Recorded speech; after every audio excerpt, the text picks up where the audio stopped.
কার্যক্রম নিষিদ্ধ আওয়ামী লীগের ধর্ম বিষয়ক উপকমিটির সদস্য কাজী ইর্তেজা হাসানের দেশ ত্যাগে নিষেধাজ্ঞা দিয়েছেন ঢাকা মহানগর জ্যেষ্ঠ বিশেষ জজ আদালত। বুধবার বিচারক সাব্বির ফয়েজ দুদকের আবেদনের পরিপ্রেক্ষিতে এ আদেশ দেন। আবেদনে দুদক উল্লেখ করে কাজী ইর্তেজা হাসানের বিরুদ্ধে দুর্নীতি ও প্রতারণার মাধ্যমে অবৈধ সম্পদ অর্জনের অভিযোগের অনুসন্ধান চলছে।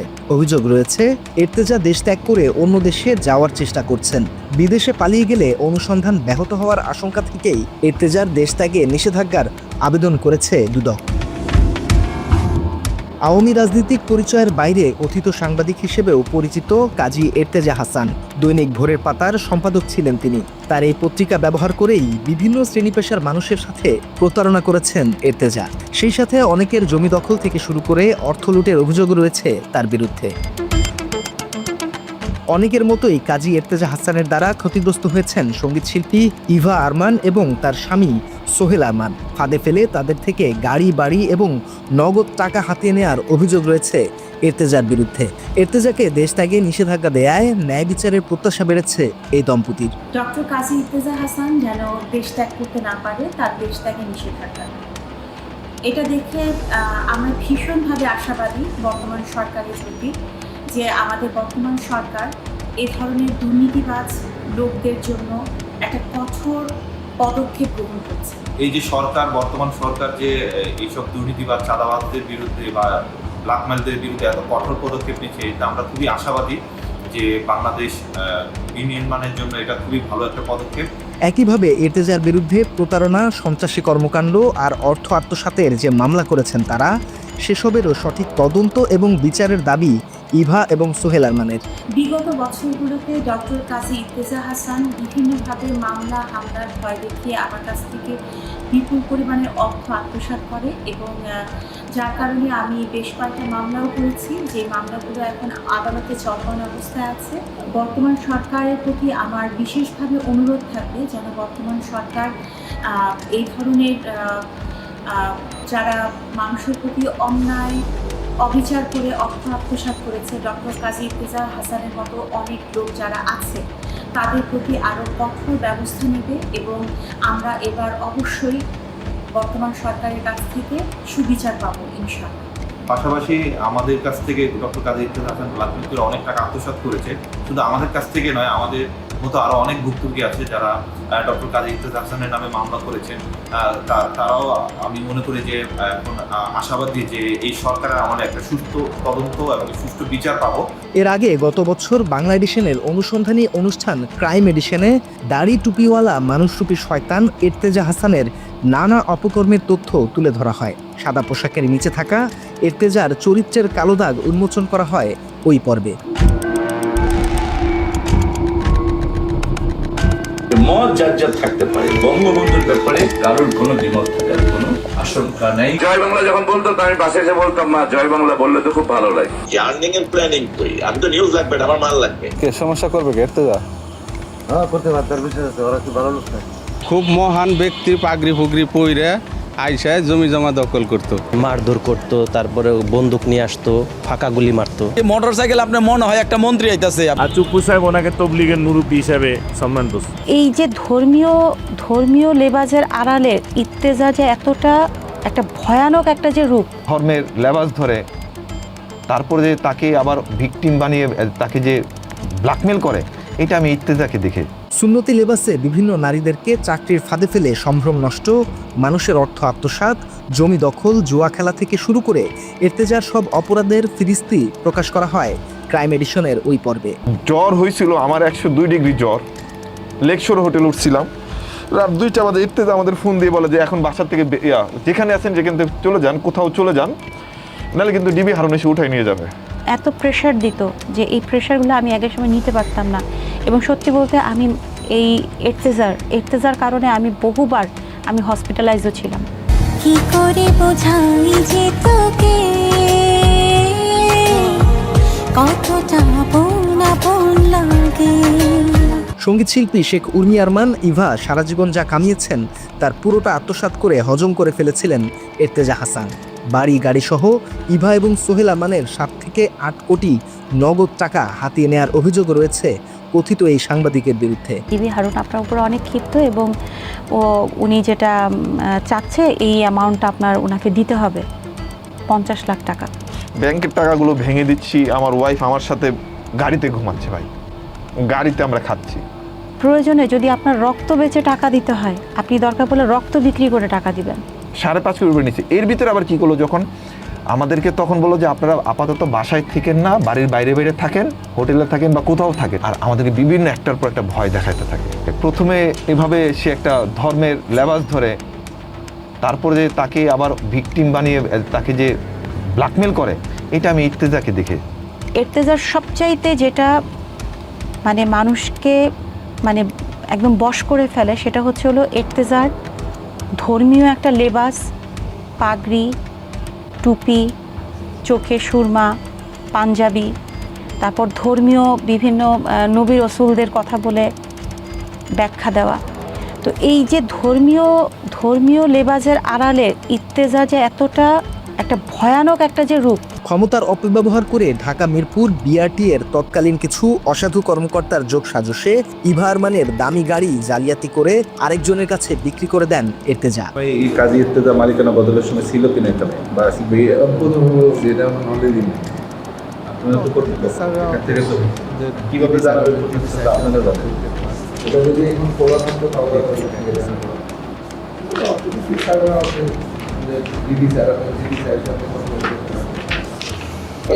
এটা একটু দেখেন তো যে কি সে কুটনি যে ইভা রহমান মনে হয়, উনি নাকি আসে নাই, না আসে মালিকানা করে দিয়েছেন আপনারা।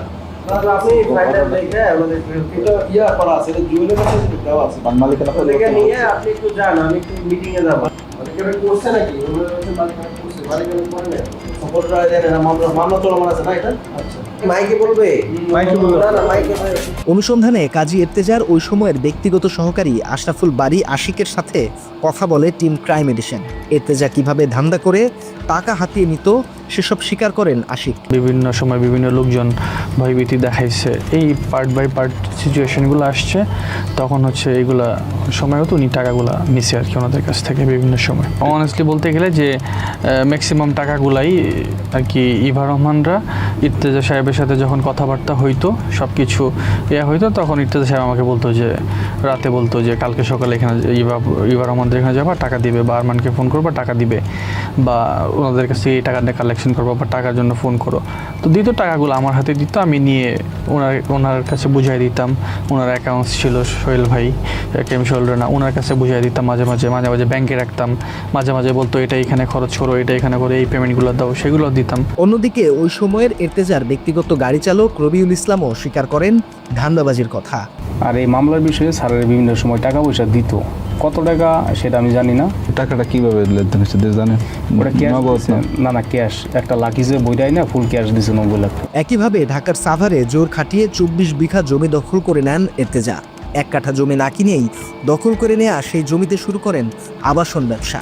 দখলকৃত সেই জমি প্লট বানিয়ে এক প্লট বিক্রি করেছেন একাধিক ব্যক্তির কাছে। জোর দখল করে মনে করেন পুরাটাই দখল করছিল, দখল করে কিছু প্লট এখান থেকে বিক্রি করছে, কিছু লোকজন আসছে, এখনও তো মাঝে মধ্যে লোকজন আসে, শুক্রবার হইলে আসে, ইর্তেজা প্লট দেখায় তাদের কাছ থেকে টাকা পয়সা নিছে। রাস্তার মধ্যে পর্যন্ত আমার গাড়ি ঘোড়া দেবো, এখানে গোপালগঞ্জের সমস্ত লোক 2-4-5 রাউন্ড গুলি পড়তে গোপালগঞ্জের লোক এই এলাকা আমার, ওরা এই এলাকা আমার। ভোরের পাতার একটা মানে ডক্টর ইর্তেজা এলাকার ওয়ারিশ করে মানে উনি একটা এই জায়গার ভিতরে ওনার সাইনবোর্ড করে মানে দখল করে রাখছিল দীর্ঘদিন। বলতো যে আমি এই জমিটা পাওয়ারে নিয়ে আসছি, এখন আমার জমি, এই বলে উনি সাইনবোর্ড অনেক লাগাইছিল, কেয়ারটেকার রাখছিল, দখল হয়েছিল, প্লটও করছিল।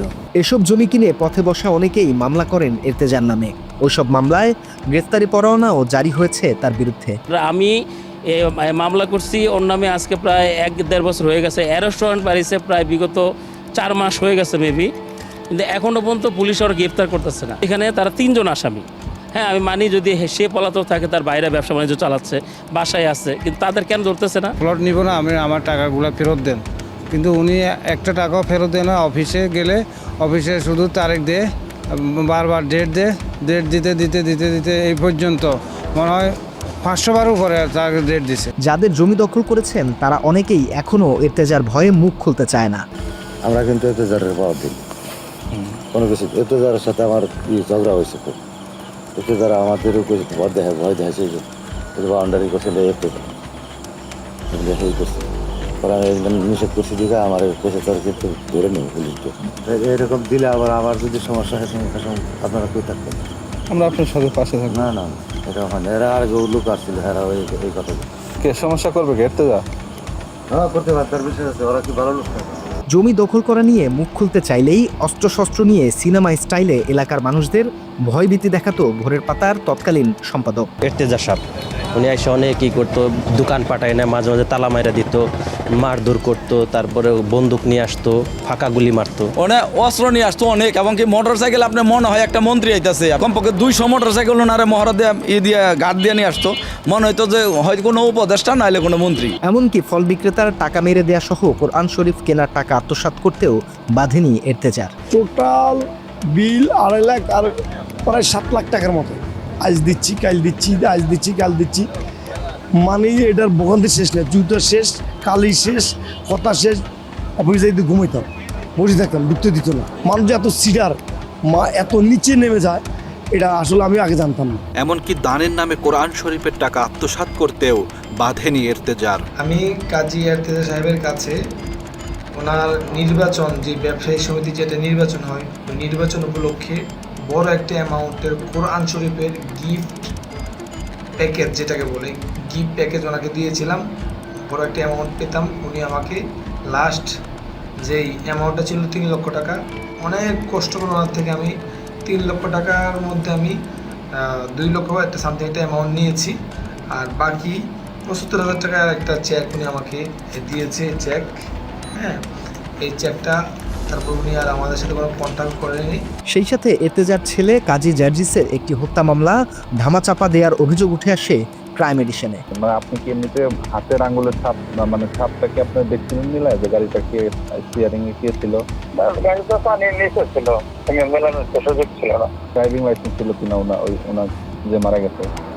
আমি এই ব্যাপারে আর কোনো কিছু না বলি দাদা, কিছু মনে করে না, যেহেতু আন্ডার ট্রায়াল কোর্টে আছে, কোর্টের বিষয়। শেখ মুজিবকে নিয়ে ইর্তেজার দালালির বেশ কয়েকটি বক্তব্য সামনে আসে ওই পর্বে। মত যার যার থাকতে পারে, বঙ্গবন্ধুর ব্যাপারে কারোর কোনো দ্বিমত থাকার কোনো আশঙ্কা নেই, কোনো এখানে কোনো দ্বিমত থাকতে পারবে না। জয় বাংলা যখন বলতো আমি পাশে এসে বলতাম, মা জয় বাংলা বললে তো খুব ভালো লাগে। জয়নীতি শেখ হাসিনা হয়তো মনে করেছে যে না, আমার রাজনীতি আসার দরকার। গত 16 বছর আপনারা জানেন ভোরের পাতা এবং পিপলস টাইমস মিডিয়া দিয়ে গভর্নমেন্টকে কিভাবে প্রমোট করেছে। অনুসন্ধানে আরও তুলে ধরা হয়, গত 15 বছরে হাসিনার এজেন্ডা বাস্তবায়নে সক্রিয় ছিলেন ইর্তেজা। স্বৈরাচার এক শাসককে নিজের লেখায় উন্নয়নের মডেল হিসেবে তুলে ধরেন তিনি। লেবাস ধরে ধর্ম ব্যবসা আর তাবলিগ জামায়াতের নামে ধর্মীয় দাঙ্গা বাঁধাতে প্রথম আলো এবং শেখ হাসিনার পক্ষে মাঠে সক্রিয় ছিল ইর্তেজা। সে এখানে লেবাসের শুরুতে মানে একটা দেখাতো যে রাষ্ট্রপতি আমার আত্মীয়, অমুক আমার আত্মীয়। বিগত দিনে এইগুলো করে করে করে করে সে এই তবলিগকে বিক্রি করে আমাদের জানা মতে অনেক লোক আছে এখানে আসে চোখের পানি ফেলছে, লম্বা সময় কাঁদছে, তাদের টাকা নেছে। সে রাষ্ট্রপতি টিপু সাহেবের সাথে সে কানেক্টেড ছিল, দিল্লিতে থাকা ওরসপাই ওনাকে দিয়ে বড় বড় মামলা তবলিগ দিয়েছে। আর টিপু সাহেব ওনাকে তবলিগের মুরব্বী হিসাবে সম্মান দিচ্ছে। টিপু সাহেবকে সে তা দিয়ে দেন।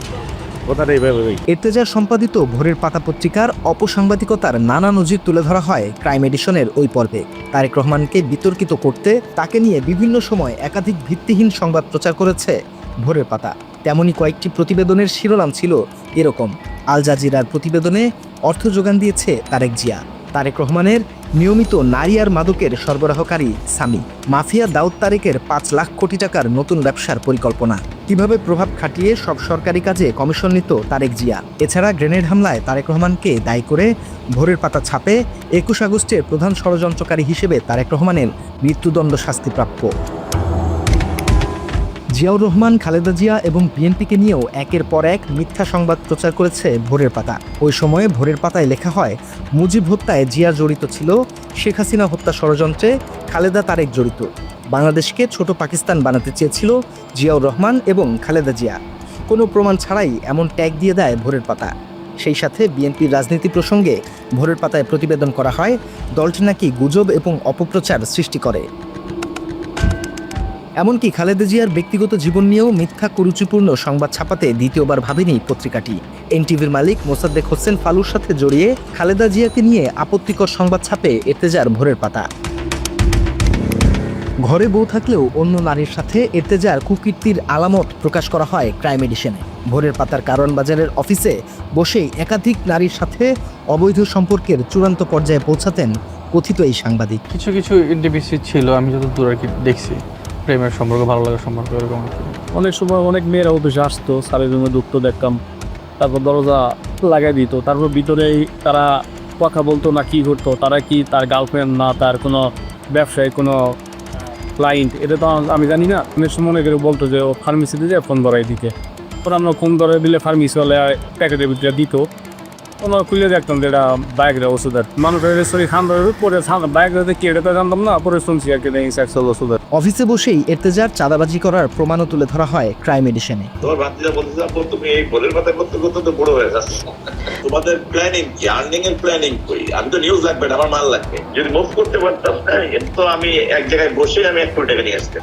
এগুলো সব বুঝি আমরা 21 বছর মিডিয়া চালাইছি। অনুসন্ধান থেকে জানা যায় 24-এর 5 আগস্টের পর থেকে আর নিজের কারওয়ান বাজারের অফিসে যাননি এর্তেজা। আমি এখানে পিওন হিসেবে আছি। কতদিন ধরে আছেন? আমি আছি অল্প গত বছর দিন। আচ্ছা, আপনাদের যিনি সম্পাদক উনি অফিসে আসে? না, ছাত্র অফিসে আসে। জুলাই হত্যা মামলা সহ একাধিক মামলা রয়েছে এর্তেজার বিরুদ্ধে। উনি বাদী হয়ে প্রথম 29 আগস্ট 2024 সালে একটি মামলা করে, যে মামলায় ডাক্তার কাজী এর্তেজা সহ যাদেরকে আসামি করে, মামলাটি আমাদের তদন্তকারী অফিসার তদন্ত শেষ করে বিজ্ঞ আদালতে অভিযোগপত্র দাখিল করে। গত 25শে মার্চ আমাদের এই থানা থেকে তাদের বিরুদ্ধে ন্যায় বিচারের নিমিত্তে বিজ্ঞ আদালতে তাদের বিরুদ্ধে অভিযোগপত্র দাখিল করে এবং ওই অভিযোগের সত্যতা পেয়ে আর এত সব মামলা থাকার পরও এর্তেজাকে গ্রেপ্তার করা যায়নি এখনো। এই অবস্থাতেই তার বিরুদ্ধে দেশ ত্যাগে নিষেধাজ্ঞা দিলেন আদালত। এখন তাকে দ্রুত গ্রেপ্তার করে আইনের মুখোমুখি করার দাবি ভুক্তভোগীদের।